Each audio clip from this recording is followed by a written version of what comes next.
games where Ad Finem have struggled against OG. Is there anything about this draft in particular that kind of raises your hopes for them a little bit more here in Game 3? They took a Luna this time. I think that's a huge difference. Game 1 was Luna, Game 2 was Drow Ranger, Game 3 is Juggernaut. Juggernaut just doesn't have that aura that can really be the spine of your team, the hero that everyone revolves around, and he doesn't buff everyone up. The Healing Ward is all right, but nothing like the Lunar Blessing or the Precision Aura. Oh, I mean, look at this. This could get messy for Ad Finem. OG smoked up in a very good position to find something they're going to find, and maybe next time the 5 of them surround him. Arrow timing on point from OG, and they will claim first blood for Ana as well on that Dragon Knight. So maybe next time was approaching from that side because he was dropping Observer Ward in the top lane, perhaps trying to scout out the movements of the Shadow Demon and the Mirana. This is a very difficult combo to deal with, and I think it's also another reason why they picked the Legion Commander. The press the attack is not only good versus the Juggernaut in the lane, but it's also very good to dispel the arrows and the long duration Dragon Knight to make sure that the Puck and other heroes survive. Absolutely, as we saw then, some good smiles coming out in-game, but not only in-game, also in the real world, inside the booth. Both teams, smiles on their faces, whatever happens here, both enjoying the moment.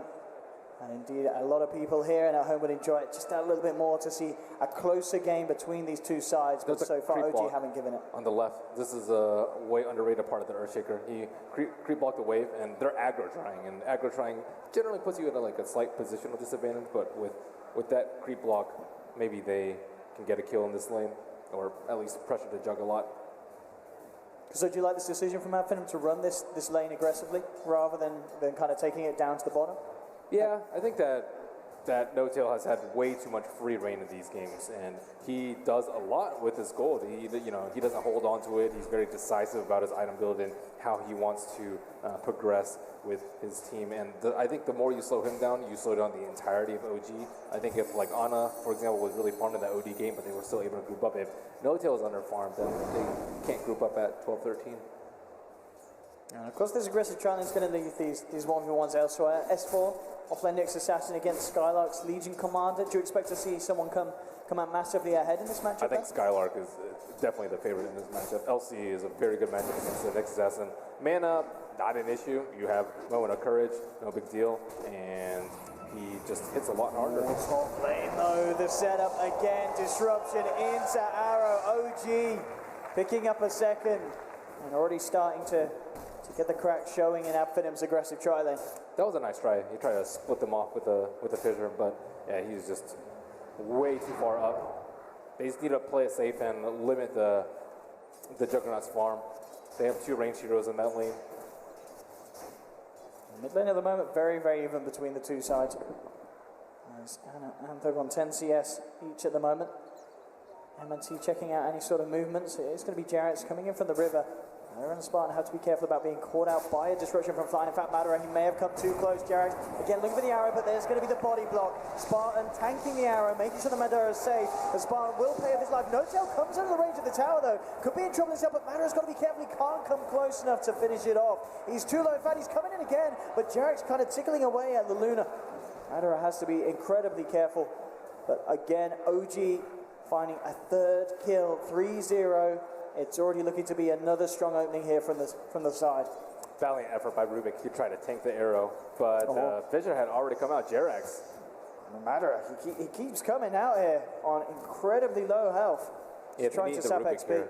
Rubik's the only full range hero in this lane on the Radiant side. If he's not there, then Mirana is actually the strongest hero in this lane. Need something again, Madara to come forward. Jarrex is at a good position on the side. If Fly's able to find some sort of disruption, they're just going to be bringing the lane back, bringing the wave under the tower to allow No-Tail to farm it a little safer. And Ad Finem will try and disrupt this side pull and get some XP and gold out of his trade. Mid lane, still the matchup though, slightly ahead and keeping it close. Thug also able to bring Ana down relatively low. He's got 2 more bottle charges in the pocket, so he's A-OK. And the bottom lane matchup as it continues, 18 for 1 on S4. They're wrapping around on top. This could get messy again. Ad Finem pincered in towards that side shot. They had to be so careful with the way that they bring Madara out to farm these waves. He's heading back, Fly, seeing if he can find a disruption, but the telekinesis from Spartan will hold back the Shadow Demon. MNT in the tree line will immediately TP back out to the tower in order to avoid being caught out by this trio of OG. Look how scared they are in that lane. Like, how are you supposed to see us when you're constantly scared of dying? He's in a lot of trouble here. Pop the illusion rune. Turn him around with a Dragon Tail with a Fisher from MNT. Absolutely beautifully done. And they will get their first kill on the board. And so they're winning the other two lanes at least. Only two deaths, I believe, in the top lane. And yeah, LC coming out way ahead of CS of the Knicks, and Puck with that one kill on the Dragon Knight. It's going to be huge for him. And now he has raindrops to prevent the likelihood of that happening, but still, they have to worry about Madara. Oh, again, Madara potentially massively out of position here, stuck in the tree line. I don't think there's any way that he can make his way out of this. He's going to try and juke it out. A good telekinesis will hold OG back, but Jerax jumps forward. Will chase him down. Madara turns with a Lucent Beam, but the right clicks are too much here. Jerax, oh, he's toying with him. He's playing with him there. Oh, Jerax being a little cheeky. And OG playing around with their food. They do eat it at the end of the day, and it's a 4th kill. And Mirana is one of those heroes that you do not want to give extra kills to. He's 1-0-3 right now, and we all know how disruptive early act time is. Oh, Spartan gets arrowed up at the T1 tower. They ping him out. And he doesn't have any help. He's on his own at the moment. With the disruption into potential Blade Fury from No-Tail. Jerax falling low though, and Jerax okay. He will be brought down with this. And at the same time, down bottom, Skylight and Madara were able to find the S4 kill. No experience for the Rubik, sadly, but still, 3-on-1 situation, getting a kill like that, that's big. And Skylark will switch up to the top lane. I think Skylark +1 is going to be a much safer lane for them. Good lane. Do have the setup, Dragon Tail coming in, the arrow to connect as well. Thug taken down. Spartan with the telekinesis onto Fly, seeing if you can find anything in return, but is it going to be the case? So the rotations come out from V AD FINEM, and in return, OG making rotations of their own towards that mid lane. Maybe next time, perhaps looking for another place to gank. We'll get an invisibility rune. Pretty good one for him. DK, maybe they could trap him up the cliff. I don't know. He's very tanky, though. And now they see Jerax moving into the Radiant side, looking to pressure this weak Luna. S4 on the prowl. Can you get anything? If they do make that jump, indeed, MNT will be there to help potentially turn around any sort of potential tower dive from OG. Jerax, he's eyeing up an arrow. MNT is eyeing up him with this Invis rune. Between the two of them, it's going to be half of them to get a kill. Will be dropped down by OG. And maybe next time, just keeping eyes on them. No more TPs coming through. It's just giving the intel for Madara to play very safe. Making sure that the Madara doesn't get caught out again by this play from S4. Still hiding in the tree line. First usage of Vendetta wasn't able to warrant a kill. Now they're bringing more backup. Rubik's going to be heading down to make this a trio. And they could attempt a turnaround onto any sort of play that comes out from OG. S4 to reveal himself, and this could be the target. MNT leading in. Here we go with the Fisher. Catches out both of them. Telekinesis onto the Nyx Assassin, dragging him back. But with the Spike Carapace, he keeps himself alive. Skylark, seeing if he can chase down, has got the duel if he gets in range, but S4, Vendetta back online, and will get himself away. Oh, the Fisher didn't actually connect on the Nyx Assassin there. They really needed that chain disable to stop him from double stunning them. Thug spots out Jerax. Good silence, couldn't allow them to get a kill. They dropped the Dream Coil. Leap still on cooldown, and they found it there.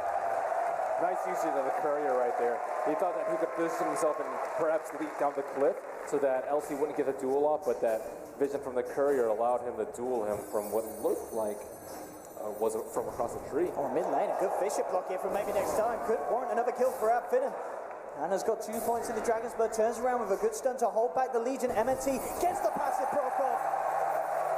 And V AD FINEM, they're stepping it up here in game 3, but No-Tail, he is also bringing the level of his play as well as he jumps in. Solo kill with that Omni Slash. MNT heading across. Fisher, he has got the mana with that Mango. Mango's up to trap No-Tail, but No-Tail still gets the chance to play Fury. Skylark trying to close in, see if he can find a target. 4 seconds until that ult's back online. A little shot on the mana at the moment.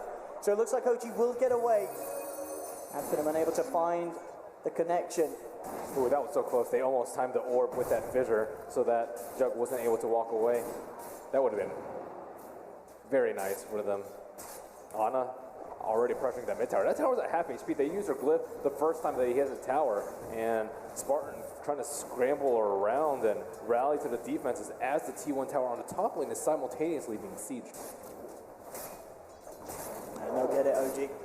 With this push, Ad FINEM not making any attempts to hold this. They'll send heroes over to the tier 2, but Notel able to claim that tower bounty into his pocket. Skylark moving forward. Jarek still hiding on that sidelines here.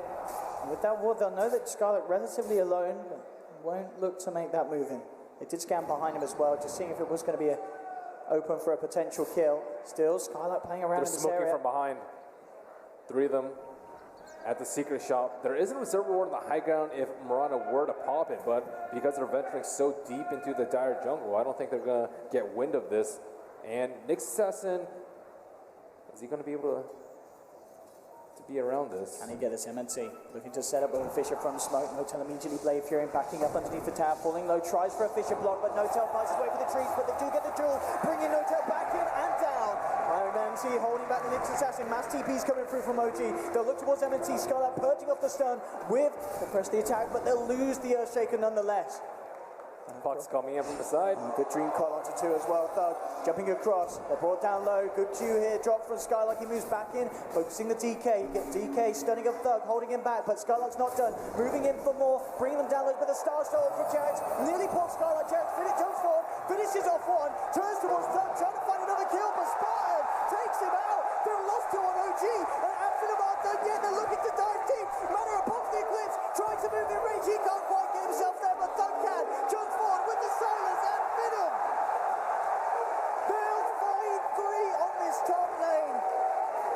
Huge plays for the puck there, and I really like that he gets Trez most of the games. A lot of times you'll see greedy pucks go for just Veil first or Blink first, but he really needed that extra bit of HP and the raindrops. That just made him incredibly tanky there. Also, nice purge from the Legion Commander. This level 4 overwhelming odds is actually destroying them in these early fights. It really is, but Notel as well. He's trying to play for the kill here. He needs backup Skylark. Is he going to get it? There's going to be a TP coming across, but Notel trapping Skylark in the tree line. Skylark trying to juke it out, but Skylark's taken out. Notel's sort of trapped here though. Maybe next time the only one at the moment, he'll Fisher block him up. But there's no further backup coming in for Ad FINEM. So Notel will get away with that kill. Thug in the mid. Oh, Jerax hitting arrows like this. Fly holds back Spartan, making sure that there's no save for MNT. But MNT, he may just ignore. He's not going to get himself out. Spartan stole the Moonlight Shadow, used it himself. A sentry's going to drop. It wasn't enough to save the Shaker, but it may just be enough to save himself. In fact, they're chasing under the tower. Telekinesis onto Jerax, bringing him in. Notel moving forward with the Blade Fury. Matter is TP'd across. Can he get the kill? Notel hiding in the tree line, healing ward out as well. Unlikely that Matter is going to have the damage on his own, but they are bringing in Thug as well on the puck. Looks like Thug's going to hold back the TP. They don't feel that they could jump back into this fight. So Ad FINEM taking casualties and unable to punish OG for that play. They really needed the puck there, but Puck, he actually got carapaced by the Nick's Assassin in the mid lane and was at like 20% HP while that embroilment was going on in the bottom lane. And this T1 tower, another systematic approach by OG as they bring all their heroes down there. This is scary for Madara, and he has revealed himself. They may be ready to dive. Madara needs backup. He needs the team with him. They're heading over. They've scanned in the jungle, so they know that OG's hiding there. But again, Jerax hitting these arrows. The TP comes across, but it immediately is going to be cancelled.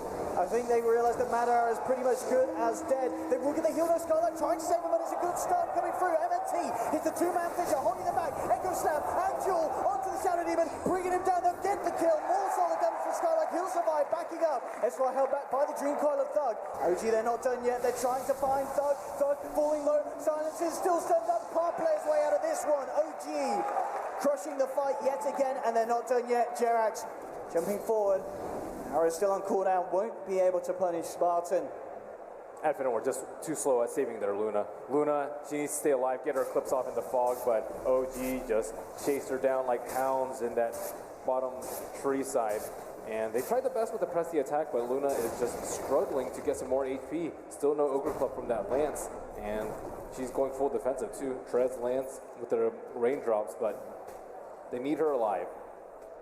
They really, really do. They need to pull off these team fights. We saw, obviously with the use of the Echo Slam and such, the ability to find at least kills in return. The Legion Commander, you know, Skylark, he's doing all right for himself. He has managed to get 30 damage up from the ultimate so far. But overall, again, OG or the way that they pull together as 5 and just seem to outclass their opponents, it's happening each and every time in these 3 games so far.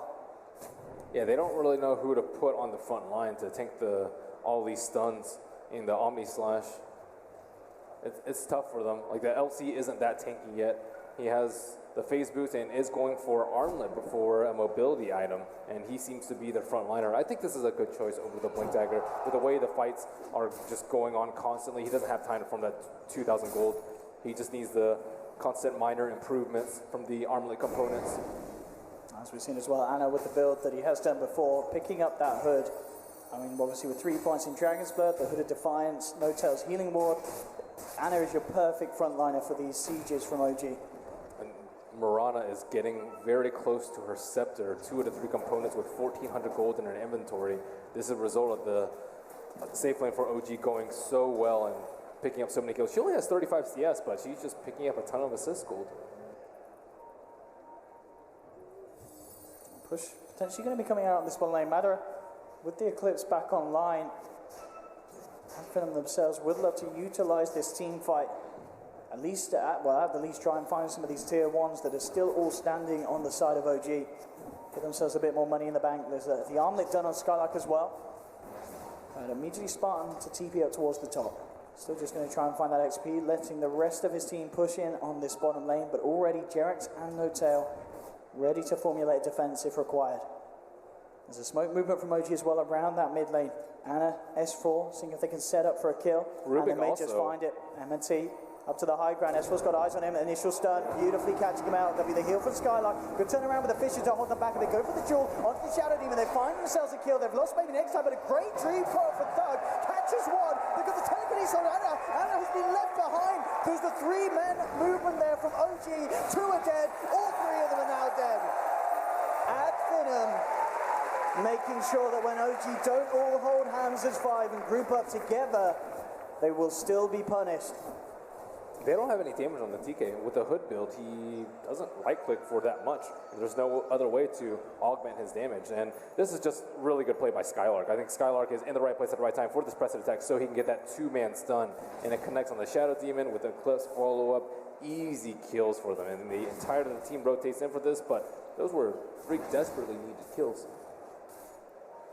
Very, very nicely done indeed. And exactly what FINEM needed at this stage of the game. See a little bit of a celebration there from Spartan, maybe some relief as well here in game 3. They've been waiting for fights like that to happen, and now here, so far 16.5 minutes, certainly seeming to be the closest game of the series so far then.